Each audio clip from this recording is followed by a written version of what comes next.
regular doctors didn't know what they were talking about. They were just being fat phobic. I need a specialist. And now that a specialist is telling him these are the treatment options, he's not actively fighting it the way that he was before, but there is still some resistance there. When you Google it, it's the third search result. Hey everyone, welcome back to the channel. My name is Sam. If you are new here and this is the first time you are seeing my face, welcome. I make weekly videos dissecting internet nonsense, so if you're into that type of thing or you like today's video, I hope that you'll consider liking and subscribing. It really helps out the channel and make sure that you never miss another upload from me. If you are a returning viewer, welcome back. I am so happy to have you here again with me this week. But before we get into today's video, let me please just address the brain fog induced faux pas that I made last week, where I had mentioned catching the big C in addition to all the stress, not realizing in the moment that the big C usually means cancer.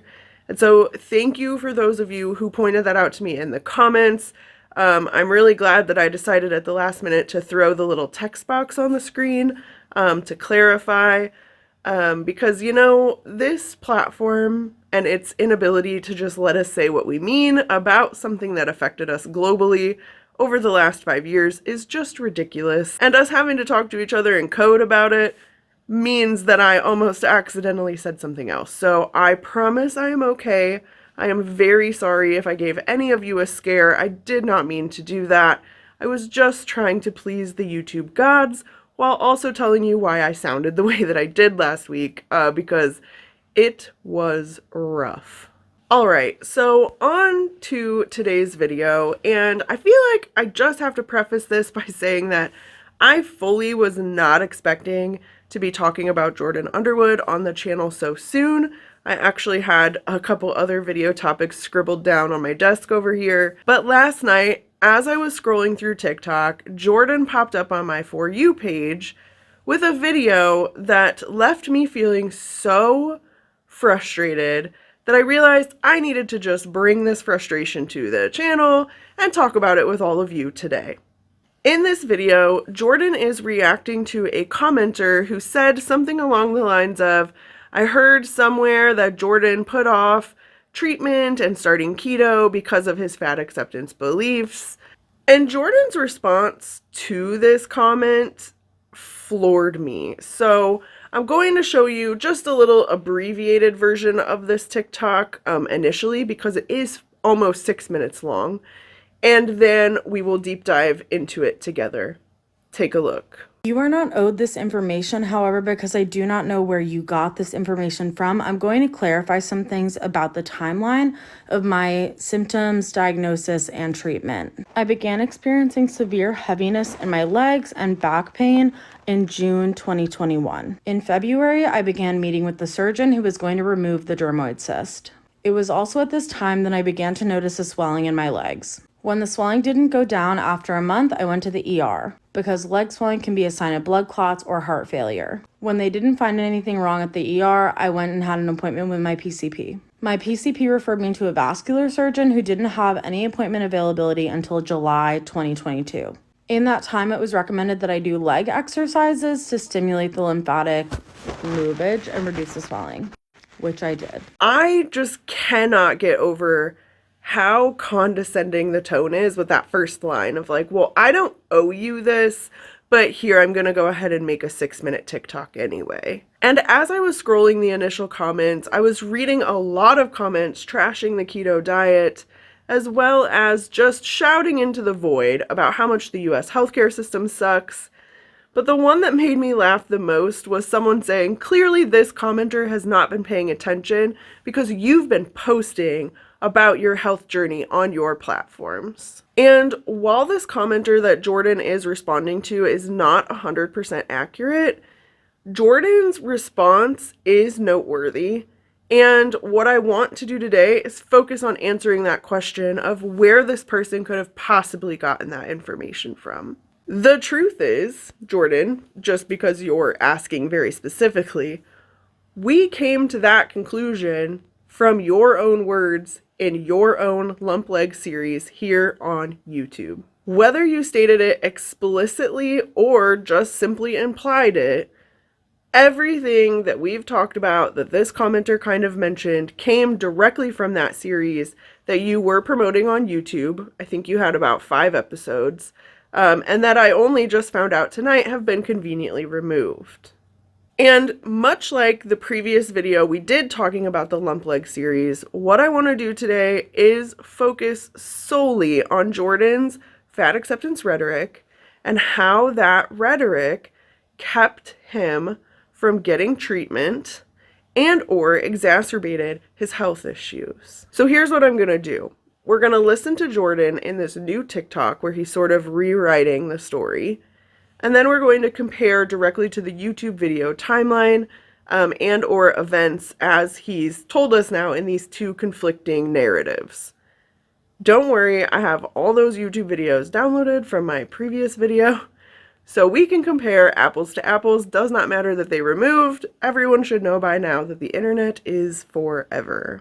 Let's get started with this very first sentence. You are not owed this information, however, because I do not know where you got this information from. I'm going to clarify some things about the timeline of my symptoms, diagnosis, and treatment. This attitude, this sort of tone, even just the content of this first sentence, I don't owe you this information, just absolutely makes me batty, you guys. I don't know how you respond to it, but like it just makes me want to just throw everything off of my desk, because while this is not a typical influencer behavior, we've seen other influencers sort of take this approach.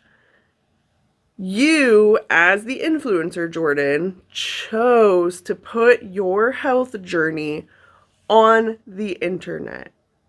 You opened that door to the internet. You could have chosen to keep that completely offline, and you didn't. And so now what we're seeing, again, which is not atypical, is an influencer almost pretending that someone is asking them for their protected information, or something that this commenter has dug up privately, almost like doxing, when that is not the case. This person is commenting based on content that you chose to create and you chose to upload as a creator to put on the internet. I mean, you filmed it, you edited it, you guys, I can't with the word edited. But you decided to upload that.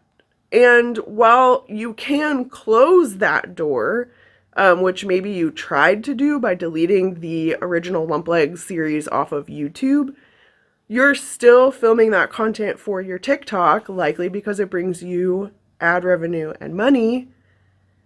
You have to shut that door completely, or it's open and people can ask questions. Because for me, like, if this was the first video you had ever watched from Jordan, like you're brand new to TikTok, you do not know who Jordan is, wouldn't you have assumed that this commenter somehow is commenting information that was not public previously? I think it's the tone and the attitude, and that's what does it for me. This person has not crossed any lines. They are using your own words because you've chosen to put this information online that contradicts what you've said previously. Let's take a look at a few of those contradictions. The one that sticks out to me immediately is this new story around being recommended doing leg pumps as well as getting compression garments from the vascular surgeon, using them for 6 months. We see in this new TikTok, Jordan saying this: My PCP referred me to a vascular surgeon who didn't have any appointment availability until July 2022. In that time, it was recommended that I do leg exercises to stimulate the lymphatic loopage and reduce the swelling, which I did. In that time, I was also preparing for surgery to remove the dermoid cyst, which I had removed at the end of June 2022. The vascular surgeon ran diagnostic tests, couldn't find anything wrong, and diagnosed me with lymphedema not otherwise specified. When I brought up with him the concern that I might have lipedema, he said that he was not qualified to make that diagnosis. He then set me up with a leg pump and recommended I get compression garments. It was at that point that I started using the leg pump, but when I went to get custom compression garments, they told me that my insurance would not cover them and they would cost over $600 out of pocket. I continued to use the leg pumps for the rest of the summer, and then eventually I did get the compression socks. Over this period of time, the swelling was continuing to get worse, and so I went back to my primary care provider. But in the lump leg series, this was Jordan's response to those recommendations. I go to vascular surgery the week after I have had this cyst removed. Everything's fine. And so they refer me to get compression socks and a leg pump, and they say, you know, do these and come back in 6 months. Okay. I go to get the compression socks and they're gonna cost $600 out of pocket. And they're not covered by Medicaid because they're custom. Not covered by insurance because they're custom because I am too large, and they do not cover custom at all, even if it's medically necessary. So no compression socks for me. And I do the leg pumps, but the leg pumps you have to do for 2 hours every day. And as someone who works, that isn't really possible. So I did it a lot when I was healing from my surgery. I didn't really see much change in the edema. My legs were still really swollen and getting worse. Then in about the fall, I was getting better from my surgery. I was feeling like I was, you know, I could go start doing full body exercise again. I will be honest, I listened to this clip from the lump leg series over and over and over again in preparation for this video. Because in my initial video, when I heard this clip, in my opinion, this was Jordan saying that he didn't follow the rules because he had to do them for 2 hours a day and couldn't really do it. And then what I did, because I'm a thorough nerd and I wanted to make sure that I was making sense of this whole thing, I went ahead and plotted out the two timelines in an Excel spreadsheet. So I'm going to go ahead and share those with you here. And what I found is that maybe I'm not wrong, because according to Jordan's own timeline in this new TikTok, as well as the original video, like the timelines sync up pretty good, he couldn't get in to see the vascular surgeon until July of 2022. July of 2022. He had just had surgery to remove a dermoid cyst in June, so it's about a month between those two things. And then he proceeds to tell us that the vascular surgeon recommended the leg pumps and the compression socks, that Jordan used those for 6 months and then come back for a follow-up appointment with that surgeon.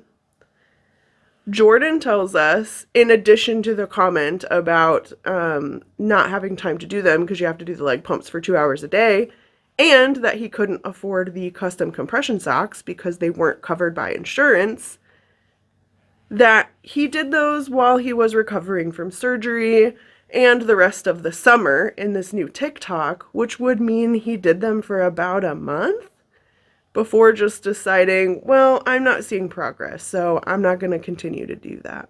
And again, if we look at this sort of timeline laid out on these two sheets, like in these two columns, we can see the surgery in June, that in July he saw the vascular surgeon, and then after that, we have a short period of time, about a month or so, before he's back seeing his primary care physician and being prescribed metformin. So about a month before we decided that that just wasn't going to work.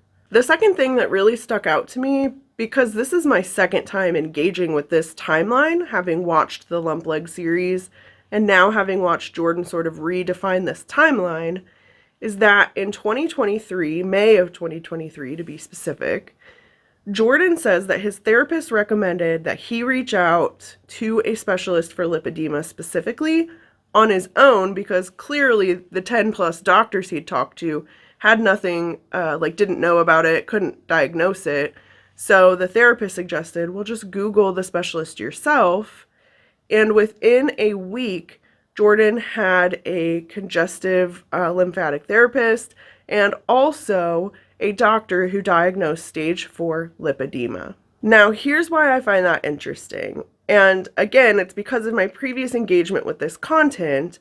I remembered two things that Jordan said in the lump leg series. The first is that he said multiple times that from his very first ER visit, he had been talking to doctors about the potential of lipedema, letting them know that he thought, based on his research, that he was showing the symptoms of lipedema. Come with me to get a lipedema diagnosis. I'm up in Washington Heights right now because there's only a handful of doctors in the city who can even diagnose lipedema. It's something that I've brought up to almost every practitioner I've seen this year, starting with my first appointment, my first ER visit. I said, do you think this could be because of lipedema? I'm not diagnosed, but I have a lot of the symptoms, the typical signs, and every doctor just kind of either brushed it off or said, oh, well, I don't know about that, or some of them got a little hostile. They were like, well, where'd you hear about that, you know? A year later, this is kind of where we are. It seems like this is what is happening, and had we started here a year ago, things would have gone very, very differently. The second thing is that in this lump leg series, Jordan tells us that in 2020, he was hospitalized for intracranial hypertension. And while he was in the hospital for a few days, doctors were sort of trying to figure out what was happening. And once they figured out that it was the hypertension, they talked to Jordan about how this happened to people assigned female at birth who were of childbearing age and dealing with obesity.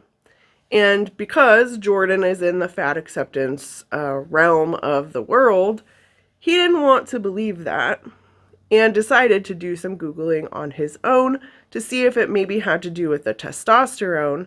And he gets a little cocky in the lump leg series and says, like, it's the third thing when you Google. And finally, they did a lumbar puncture or a spinal tap, and they released some of the fluid that was like pushing on my eyeballs. And at that point, they were like, oh, you have this thing. We thought you had it because you're fat and you are a woman, but now it's confirmed that you have it. So that took them 5 days. I had assumed that I had developed this not because of my size, but because I was on testosterone for 8 months at this point. This is something that's caused by hormonal changes, and I was putting hormones into my body every day. And so for me, I was making the assumption that I think was very fair, that this was a hormonal issue. So it was hormone based, so it must be because I'm on hormones. And they knew nothing about that. They were like, maybe, I don't know. But when you Google it, it's the third search result. So clearly he's capable of using Google. He had done it to question doctors previously, like in 2020 when he was dealing with hypertension. And now, when we're piecing this thing together, if he had thought that he had lipedema from his first ER visit, if that was the one with the hypertension or not, it doesn't matter because it was a year about from the first ER visit he mentions in this specific timeline to his lipedema diagnosis. That's still a year where a lot of things happened with his disease. We're now expected to believe that despite the fact that he has done this with doctors before and Googled on his own, and he's openly told us from his first ER visit, which would have been about a year to a year and a half before his official diagnosis, that he just thought he couldn't do this on his own, or, you know what I'm saying? Like, he's already doubting doctors enough to Google back in 2020. Right, to try to actively resist the things that they're telling him because fat phobia. But when it comes to the lipedema diagnosis, we're just supposed to believe that instead of resisting the US medical system, that Jordan just went along with it. The math isn't mathing here. In my opinion, the reason the math doesn't math is that if you Google lipedema, it's true that he probably was experiencing a lot of those symptoms and bringing those things up to doctors. But what are the things that they tell you you need to do? You've got to change your diet. Keto is the suggested diet for the excess fluid. You've got to start exercising. And you've got to do this decongestive therapy, right? And what are these? These are things that feed into diet culture. How is Jordan, who is so steeped in the fat acceptance movement as a part of his livelihood, supposed to just agree that these fat phobic sort of treatments are going to help him? It kind of starts to make it seem like that's where the resistance is coming from. My weight doesn't matter in this situation, and you keep telling me it does, so I'm going to resist. I don't need to change my diet. I don't need to change my lifestyle. I just need you to treat me. And that is the exact attitude that we watched Jordan have for 5 episodes of this Lump Leg series.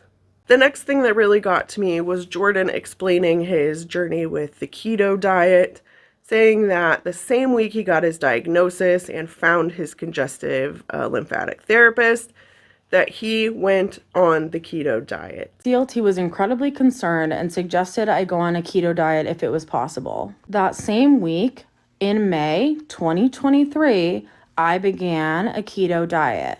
Completely glossing over the real-time vlogging that we were seeing in the Lump Leg series, where he was resistant to it, talked about how he would rather die than do keto, scoffed at it at every chance that he had. Like, it's true that he ended up doing it and following it, and I'm glad that he did, but it wasn't easy peasy. Like, he didn't do it without a fight.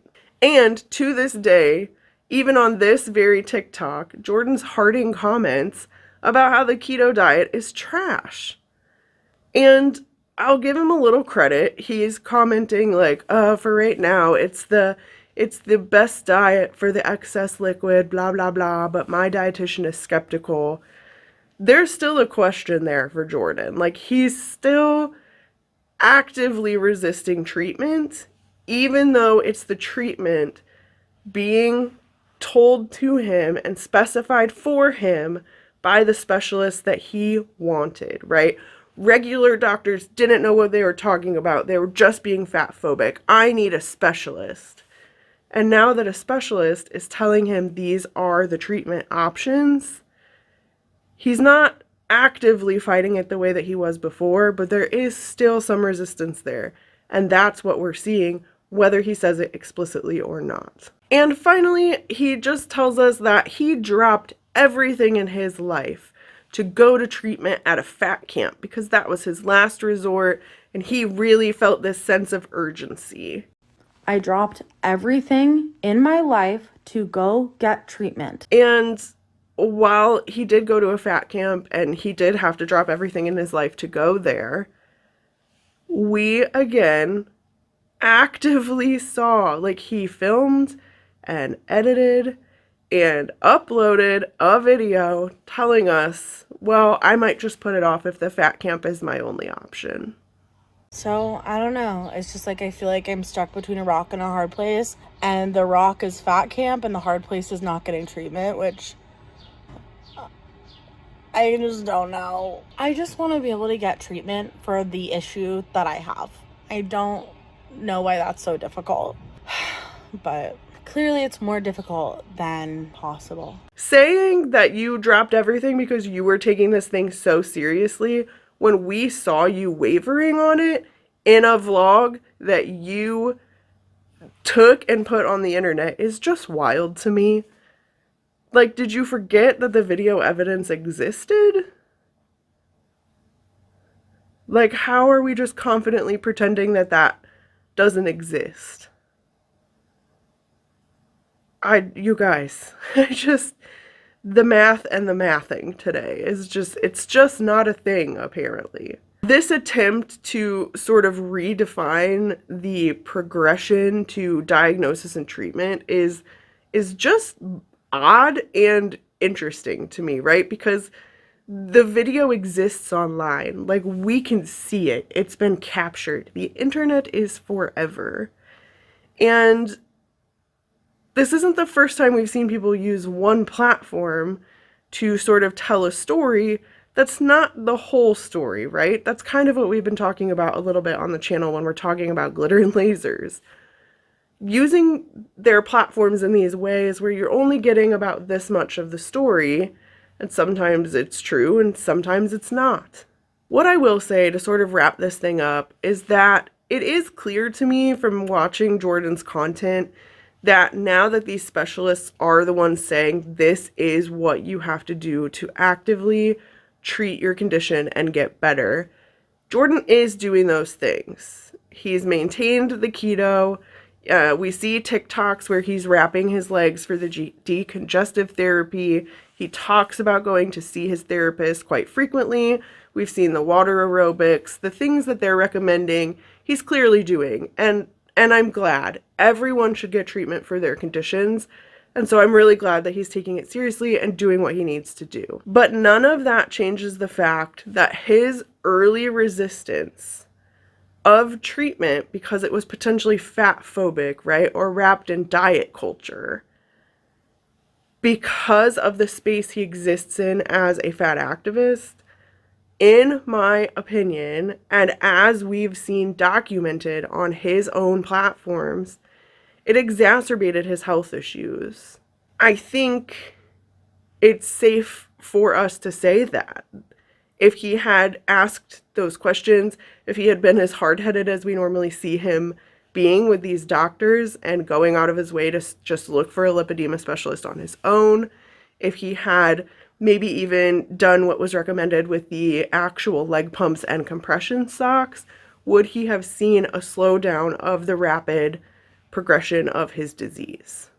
And I think that this is important to me because this is a weird thing that we see over and over again with these fat activists, is that they like to be really loud about how weight and health have nothing to do with one another until something happens with their health, right? Until they have a rapid health decline or a really scary health issue. And then what we see is a defensiveness when they're asked a genuine question about the connection between weight and health. And we see a breakdown of their rhetoric, right? I remember watching the Lump Leg series originally. Jordan broke down within the rhetoric that he lives in and said, I couldn't have gained that much weight that rapidly when I was eating in a calorie deficit. So actively admitting that he was promoting and making money off of fat acceptance rhetoric online while eating in a calorie deficit. And now in this new TikTok telling us that in that point in time, still promoting fat acceptance rhetoric, he started taking Wegovy. It's almost as if you can make money off of things you don't believe in on the internet. It's kind of a nice segue to next week's video, actually. So I'm going to go ahead and leave it there. All right, that is all I have for you guys today. And so it's time for me to ask you now. Had you seen this TikTok of Jordan's? Did it enrage you the way it enraged me? Did you enjoy today's video? Are there other things that you want me to talk about, whether it's an article or a fat activist online? Feel free to leave those thoughts in the comment section for me below. You know I will be there right after this video goes up because I love when you guys share and interact with the content. It really means a lot to me. Thank you all so much for being here with me this week. I will see you in the next one. Bye.